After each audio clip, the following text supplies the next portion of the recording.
യേശു N സ്വന്തം, hallelujah. എന്നോടെ ഭാഗ്യം ചൊല്ലിക്കൂടാ, പഴയതെല്ലാം കഴിഞ്ഞു പോ,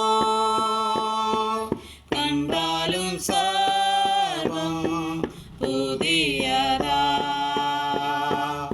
എനിക്കു പാട്ടും പ്രശംസയും ദൈവകുഞ്ഞാടും തൻകുരിശും. എനിക്കു പാട്ടും പ്രശംസയും ദൈവകുഞ്ഞാടും തൻകുരിശും. യേശു എൻ സ്വന്തം, ഹല്ലേലൂയ. ഈ സ്നേഹബന്ധം നിൽക്കും സദാ, മരണത്തോളം സ്നേഹിച്ചുതാ, നിത്യതയോളം സ്നേഹിക്കും ഞാൻ.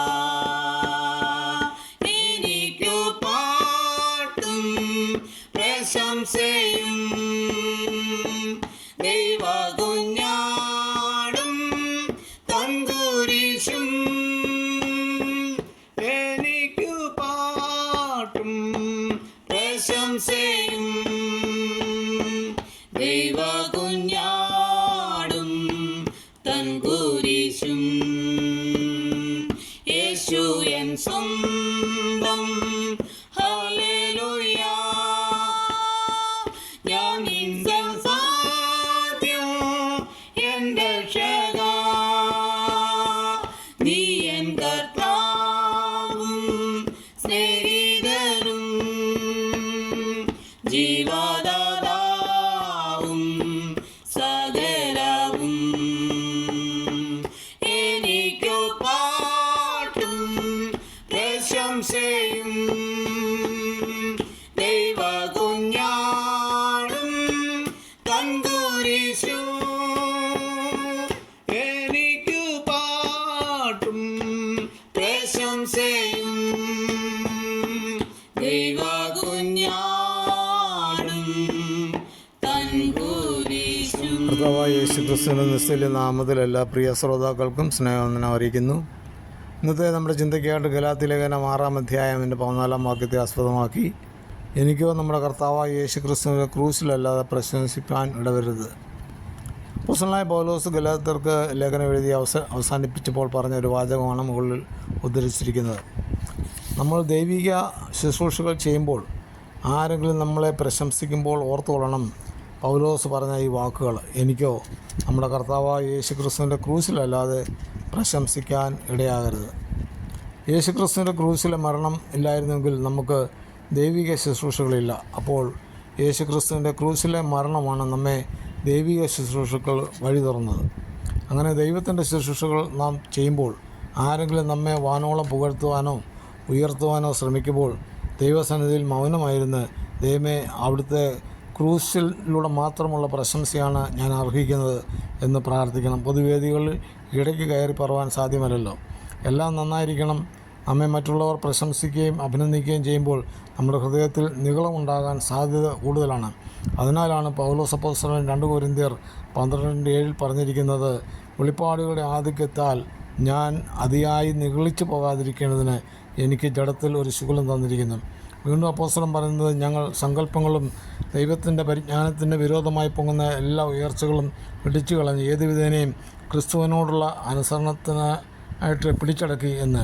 ദൈവവചനം പറയുന്നത്, ദൈവം നിഗളിയോട് എതിർത്ത് നിൽക്കുന്നു, താഴ്മയുള്ളവർക്ക് കൃപ നൽകുന്നു. ഒരിക്കൽ ഉന്നത സദസ്സിൽ വെച്ച് പ്രശംസാപത്രം വാങ്ങാൻ ഇടയായ ഒരു യുവാവ് തൻ്റെ കഴിവുകളെപ്പറ്റി മുക്തകണ്ഠം പ്രശംസിച്ചു തുടങ്ങി. ഒരു ദിവസം തന്നെക്കുറിച്ച് പ്രശംസിച്ച അമ്മയോട് സംസാരിച്ചപ്പോൾ അവൻ അമ്മയോട്, അമ്മേ, ലോകത്തിൽ എത്ര മഹാന്മാർ ഉണ്ടെന്ന് അമ്മയ്ക്കറിയാമോ? അമ്മ അവനോട് ഉത്തരം പറഞ്ഞത്, മകനെ, നീ എത്രയാണ് കണക്കാക്കിയിരിക്കുന്നത്? അതിലൊന്ന് കുറവ് ചെയ്താൽ മതി. ഇത് കേട്ടപ്പോൾ മകന് അരിശം വന്നു. എങ്കിലും അവൻ ചിന്തിക്കുവാൻ തുടങ്ങി. അവൻ്റെ നിഗളത്തിന് അമ്മ ബുദ്ധിപരമായ ഉത്തരം കൊടുത്തില്ലായിരുന്നെങ്കിൽ അവൻ നിഗളിയായി തീരുമായിരുന്നു. ദൈവദിനത്തിൽ നെബൂഖദ്നേസറിൻ്റെ ചരിത്രം ഏവർക്കും സുപരിചിതമാണല്ലോ. സിംഹാസനത്തിലിരുന്ന് രാജാവിനെ ദൈവം മൃഗങ്ങളെപ്പോലെ പുല്ല് തിരിച്ച സംഭവമാണ് ആരും മറക്കരുത്. പ്രിയ ശ്രോതാക്കളെ, നമ്മളുള്ള കഴിവുകളും താലന്തുകളും എല്ലാം ദൈവം തന്നതാണ് എന്ന് നാം അറിയാതെ ഇരിക്കരുത്. അത് വിവിധ തരത്തിൽ ദൈവം മനുഷ്യർക്ക് വീതിച്ച് നൽകിയിരിക്കുന്നു. ചിലർക്ക് പ്രസംഗിക്കാൻ, ചിലർക്ക് പാട്ട് പാടുവാൻ, മറ്റു ചിലർക്ക് പ്രവചനം, രോഗശാന്തിപരം, അങ്ങനെ പല നിലകളിൽ ദൈവം താലന്തുകൾ നൽകിയിട്ടുണ്ട്. മറ്റു ചിലർക്ക് നേതൃത്വ പാഠവും ദൈവം ശുശ്രൂഷകളിലൂടെ നൽകിയിട്ടുണ്ട്. ഇതെല്ലാം യേശു ക്രിസ്തുവിൻ്റെ ക്രൂശിൽ കൂടെയാണ് നമുക്ക് ലഭ്യമായിരിക്കുന്നത് എന്ന് അറിയാതെ ഇരിക്കരുത്. അതിനാൽ പൗലോസിനെ പോലെ നമുക്കൊന്ന് ഏറ്റു പറയാം, യേശു ക്രിസ്തുവിൻ്റെ ക്രൂശിലല്ലാതെ പ്രശംസിപ്പാൻ എനിക്കിടയാകരുത്. അങ്ങനെ നാം ദൈവത്തിൻ്റെ വേല തികച്ച് അക്കരെ നാട്ടിൽ എത്തിച്ചേരുമ്പോഴാണ് ദൈവം നമ്മുടെ തലയിൽ പ്രശംസാകിരീടം ചൂടുന്നത്. ആയാൽ ഈ ലോകത്തിൽ നമുക്ക് ഒന്നിനും പ്രശംസിപ്പാനിടയാകരുത്. പ്രശംസിക്കുന്നെങ്കിൽ യേശു ക്രിസ്തുവിൻ്റെ ക്രൂശിൽ പ്രശംസിക്കാം. നമുക്ക് ലഭിച്ചിരിക്കുന്നതെല്ലാം ദൈവത്തിൻ്റെ ദാനം മാത്രമാണ്. നമ്മുടെ കഴിവുകൾ കൊണ്ട് ഈ ലോകത്തിൽ ഒന്നും നേടിയിട്ടില്ല.